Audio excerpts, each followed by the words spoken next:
Hey, it's Ryan Runs. I'm Ryan, and runs are video games, I guess, really, when you think about it. And I do. That's part of the problem.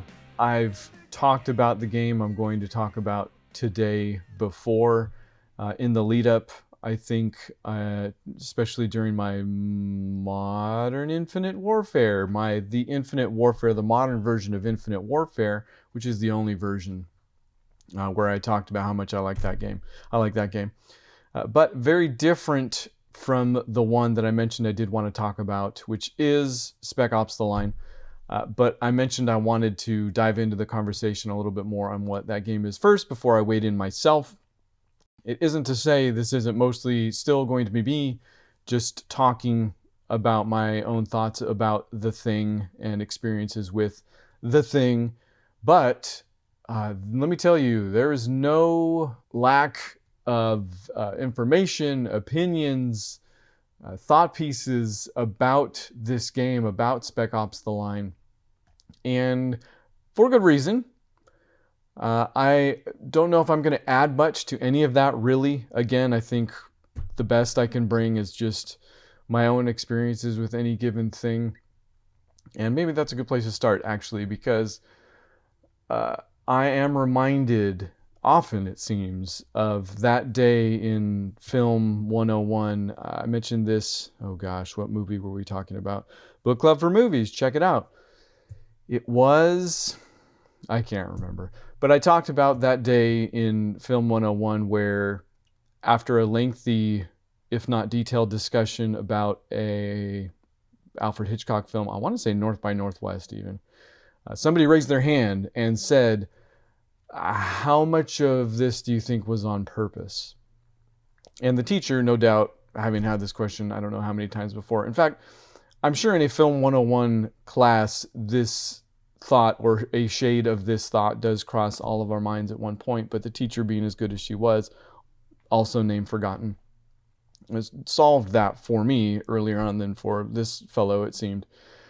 But he took issue with the fact that as she spoke about placements of lights and authorial intent and Hitchcock as a director, he, it seemed, didn't quite buy the idea that a man was trying to communicate such things, or maybe anything, with images and motion as one could in film. So this is all probably an equally as confusing way of saying that when I do talk about all this thought, or, I mean, a lot of these are publicity pieces. They're pieces that came about from the publicity tour that came along with the release of the game in 2012. So while they are fascinating, and while I do think we get some thoughts and detail from the creators that we don't often get from the creators of video games, it's all to say that this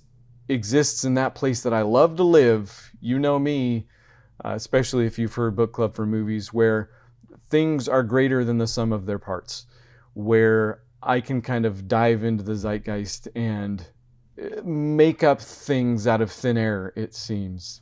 I like to think that this video game came up not just from creators, but also from the environment that it was released. So it's not to say that these creators didn't hit the mark, many of the marks they were trying to hit, but I think they achieved that thing that probably every creator wants to some extent, where the piece takes on a life of its own, right? They have really, in a sense, given life to something that is more than even possibly they meant to do. And this is a big thing. This is a big thing for creators. This is a huge thing for video games.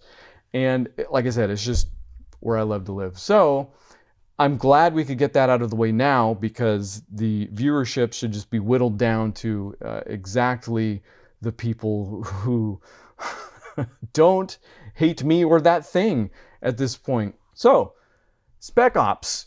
I had to dig into the history, so this does get a little bit into that, where I don't think I've been able to do that much recently. I've kind of just talked about what I thought about the games I've been playing. But I was more interested in the history of this thing because I remembered the name of the franchise not existing in this respect. And sure enough, By the way, I am pulling from, like I said, many sources. There's a Polygon article, there's an Ars Technica article, there is at least 2 YouTube videos, Mr. Reykjavik and Mr. Max Durat. Wonderful creators in their own right, and if I had to recommend one article alone, honestly, all of this can be solved. Having to watch this video can be solved by just reading the Ars Technica article, which is called Spec Ops: The Lines Lead Writer on Creating an Unheroic War Story by Kyle Orland. That, I think, it's almost a little too pointed. So again, it might take a little bit of the magic out of this, but let's see if I can't put some back in. So yes, the franchise did exist before this game, and I guess came about from kind of a glut of military shooters, of PC shooters. Think, let's see, 1988 to 2002, there was 9 games and or expansions from Spec Ops, and it really did occupy that space of these are making money, here's some more of them. I haven't played them myself, but I can say that by all accounts, they seem like the least remarkable or among the least remarkable examples of some of this, but who knows? Like I said, they made 9 games or expansions, so there might have been something there, but at the very least, by the end, when the market or the demand started to change at least just a little bit, Spec Ops, it seems, found itself without an identity. So whereas others could survive because they did forge something that seems like a little bit deeper or identifiable, Spec Ops just kind of disappeared.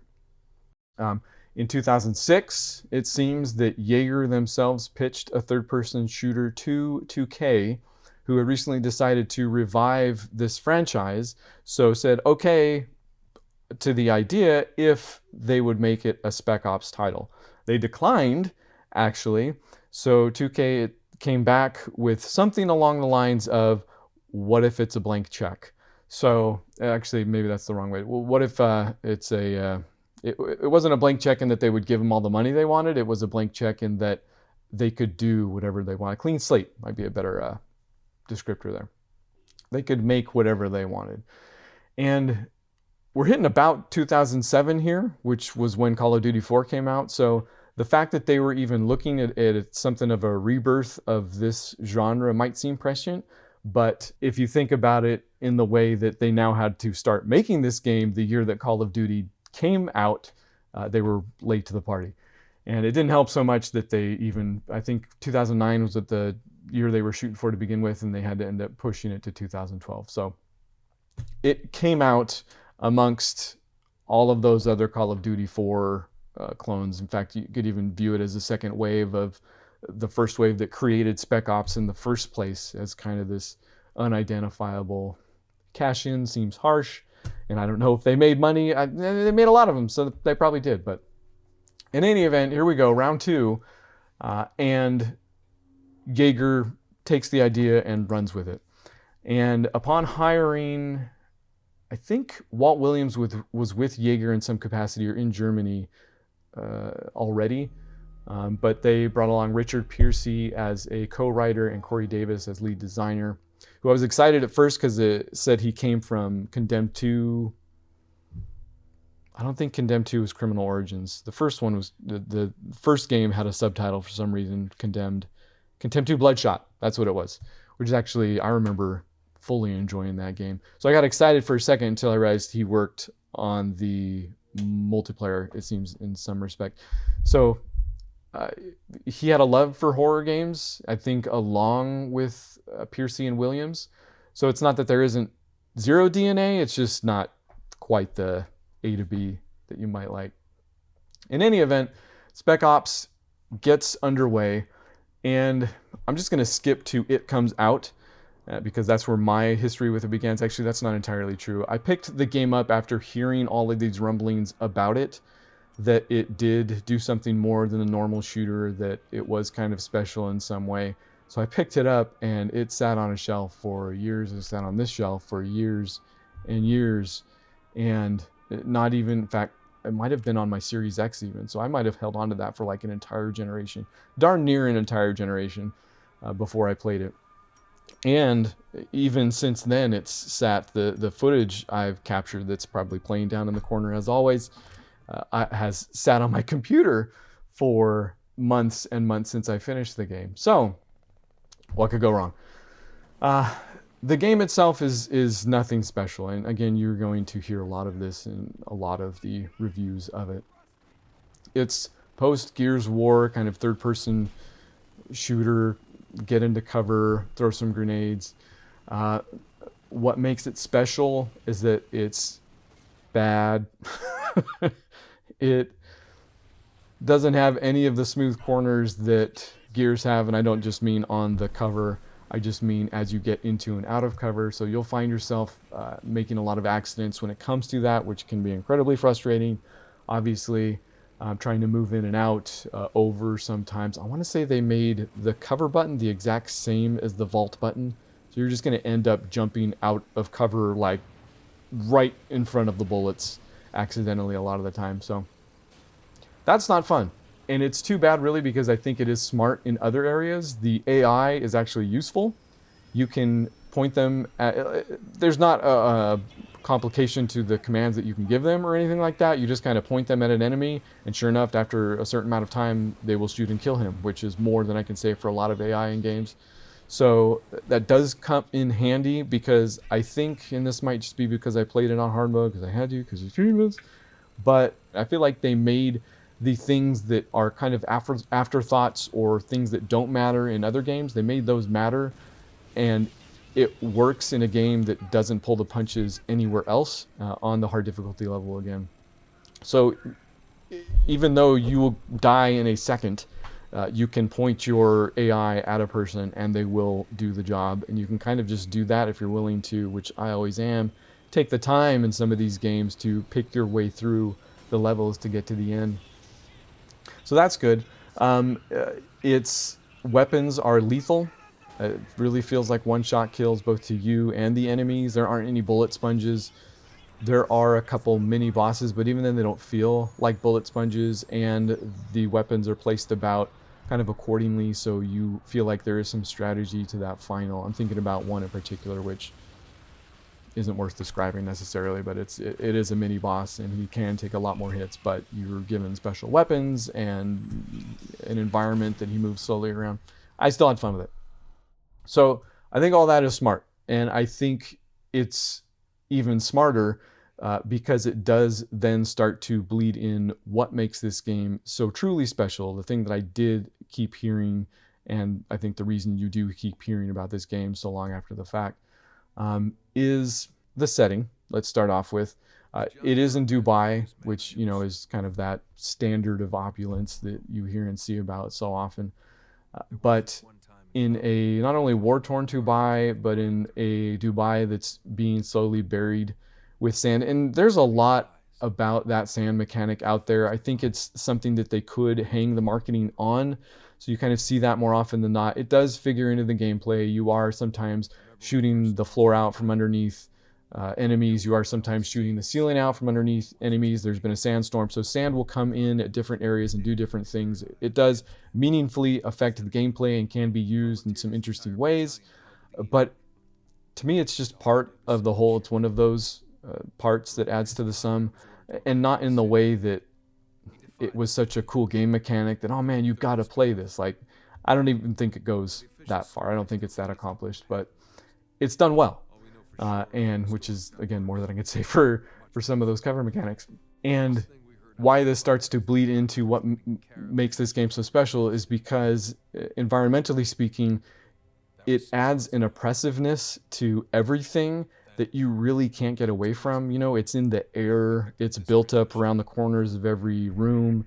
It is shattering windows that you're walking by. You know, the storm is still raging in some parts of the game. So that sand mechanic starts to bleed into the oppressiveness of the environments, but otherwise the game is really just every other military shooter that you've played. And there's enough out there that I think that was on purpose, even though, and this is where I really get up my butt about things because the argument could be made. In fact, I might have made it at some point, I feel like, about The Last of Us Part 1, where it certainly controls better than this game, but wasn't like the selling point to that title either.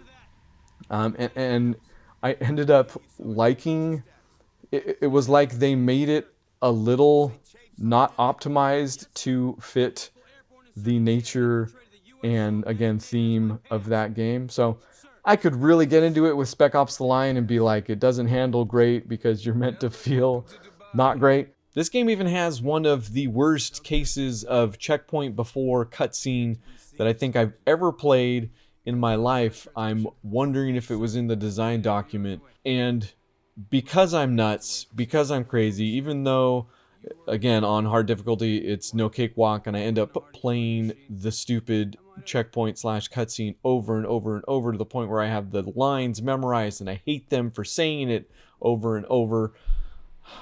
Because I'm nuts, I can wonder if it isn't still somehow additive to the experience, right? If certainly they couldn't have done it on purpose. They could not have done it on purpose. Who would do that on purpose, right?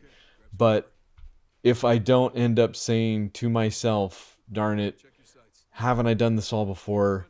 So really it becomes this game of chicken where who's more broken, me or the developers? And in my special world of Gestalt, Zeitgeist, Germany, anything's possible. But I think here it definitely, like I said, there's enough that the developers knew what they were doing. They knew they were putting you into very recognizable gameplay, environments, settings, just everything.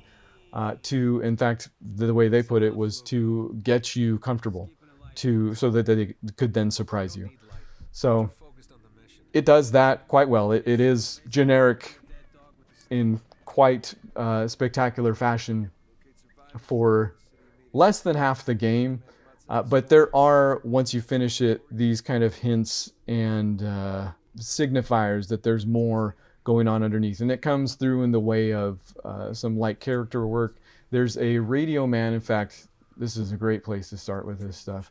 There is a man in charge of a radio that plays throughout, which this is important because the music... Okay, so you're making your way early on in the game through waves of insurgents or bad guys and just mowing them down, and oftentimes it's to this kind of classic rock music that's playing on the radio, right? And this is important because it's not just the game audio. This isn't a track that you select in the menus, because that would be the game saying, this would be many other shooters saying, all right, this is about making you feel cool as you go murder a bunch of people. So basically, in a world full of military shooters, some of which will set murder to music, you've got a game that takes somebody that would do that and literally makes them a character in their own game, right? So now they can comment on that. And again, this is where some people check out, right? This is where maybe at the very least it's just over their head, because they are playing through a generic looking video game, killing a bunch of generic looking enemies while rock music plays in the background, So there is that aspect to it. I think that's kind of the ironic part about all this, is because they do create kind of this comfortable scenario it's not, if you're paying attention, it is not comfortable, but it can be numbing, in the way that they want it to be, but in a way that might also just have the rest of it go in one ear and out the other. But that's why you're here, right? Because we're not those people. We have the word diegetic written somewhere on the back of our hands so we don't forget to use it. Eventually you catch up with Radio Man, and I think you probably kill him. You kill most everybody in this game, but it's shortly after that I think maybe my favorite moment in the entire game happens, and it's when it's really, I don't know if it's the exact midway point of the game, but it's really where the game begins to shift, because the game opens on, and you will have seen this in the footage, because while I think I did just capture some chronological footage until the first or second level, I don't have this exact part I'm talking about down there in the corner right now, but it is exactly like how the game opens in a turret sequence where you're flying through on a helicopter, shooting down other helicopters. And the first time you do it, a helicopter crashes into you, and then I think it cuts to earlier or something like that, and you're back at the beginning of the story, so to speak. But this time, when you're back in that turret sequence, it doesn't just play out like it played out before. Literally, Walker, your guy, says, wait, this isn't right. We've done this already. And it's that I think, that freaks me out for a real quick second. Because, and this is the ambiguity that the game plays with throughout, right? Like, is the game itself a criticism about war games, or is it a criticism about the people who play war games? And again, that Ars Technica article really spoils that question for you. I love it when a game speaks to me directly. It's part of the reason I loved those first Assassin's Creed games. Because there was that moment, I want to say, as late as Brotherhood, might have even been the second one, where you don't know if those, I forget what, they're probably not called precursors, because that's what every game calls them now, but when that precursor race, you don't know if they're talking to Ezio or you, the player, and there's no answer key that tells you that. There's no developer that tells you that. In this case, there's kind of a developer that tells you that, but he also says that he loves to play around in this ambiguous space, again, the place where I love to live. So when he says, wait, we've done this before, I take that to mean that, yeah, we've done this before. Not in this game, but we've been doing this with how many war games and military shooters for decades. So it's from here that the game really takes off in that direction, right? There are some other discussions or conversations with your teammates that bring this to the fore. There are certainly other situations. There are other choices, and it's obvious that it would have taken an immense amount of resources to really branch the narrative in fact, it might have compromised the message they were trying to send to do that as well. But there are very small key moments that choice does matter. Up until the white phosphorus level, which might have been the level you hear about most often when it comes to this game, because it's kind of the no Russian moment. And Walt, I should mention them by name, right? The writer, Walt Williams, he co-wrote with Richard Percy. Lead designer was Corey Davis, even though I have less quotes from him. But Walt Williams mentions no Russian specifically, but he mentions it in the way that it kind of stuck out like a sore thumb in a game like Call of Duty, which at the time, sure, I kind of still love that moment and what it did at the time and can still do now. But it's obvious that the people here aren't dealing with the same constraints that a Call of Duty developer might. They're making a big budget game that, the whole world plays to some extent. So when we get to the white phosphorus moment here, yes, there's no actual choice. The story needs to continue on from the moment that you decide to kill what you think are insurgents, but end up being a ton of civilians. This is an inflection point for the entire game. And if you are to take some of the later dialogue, I don't remember if it's with the two final characters or if it's again with Walker and one of his teammates, but there's a moment where one of them says, "You gave us no choice." And you have another choice when it comes to the white phosphorus moment, and it is literally to stop playing this game. And I felt that tension throughout, like kind of knowing what I was looking for, though. I got that really the decision to be made here, strangely enough, is to stop playing this game, to put down the military shooters. And the only reason that maybe doesn't connect completely here is because this is also a commentary on that. But truthfully, in the end, you are given no choice. You wipe phosphorus all the civilians to continue this story, or you don't. You literally stop playing the game. I killed all the civilians, and if that moment doesn't have impact on you, then it should for that reason. You know, like I would hope it would then click for you, because it did on me. So eventually the game does another thing that I absolutely love, and it's the reason why I'm sure I have no shortage of footage for this video, is because I spent a very long time trying to capture all of the different loading screens towards the end of the game. They're all very standard, you know, tooltips type stuff for at least the first half, maybe a little sprinkle of some, oh, that was strange, until they become literally antagonistic at the player. And again, there's maybe some ambiguity here where you can decide that it's talking about the character you're playing. I think it's straight up talking to the video game player at this point. The first one, Conrad will never let, when I say first one, these aren't in any kind of order, but they do escalate. The first one, maybe where I started to kind of think that was strange, was when it said Conrad will never let Walker and his men leave Dubai. Maybe to explain the story a little bit, Conrad was the leader. It was Joseph Conrad, get it? Heart of Darkness, go read the things and stuff. I'm absolutely the type of guy that would do that, so I don't know why. I'm making fun of myself. Now it makes sense. Look at that. Conrad is the first military leader that went in to do something into Dubai, rescue somebody, you know, be the hero, and failed. But Conrad becomes a focal point for Walker, for your character, in a couple different ways. I think at first you kind of revere him. In fact, yeah, I want to say you call him a war hero towards the beginning narration or something like that. But then it becomes apparent that he's not cool. And then it becomes apparent that you're not cool. And eventually you get to him, and he's been a figment of your imagination the whole time. Not that that ends your conversations with him at that point. This game has a heck of an ending. So when that tooltip comes up, I love calling them tooltips still.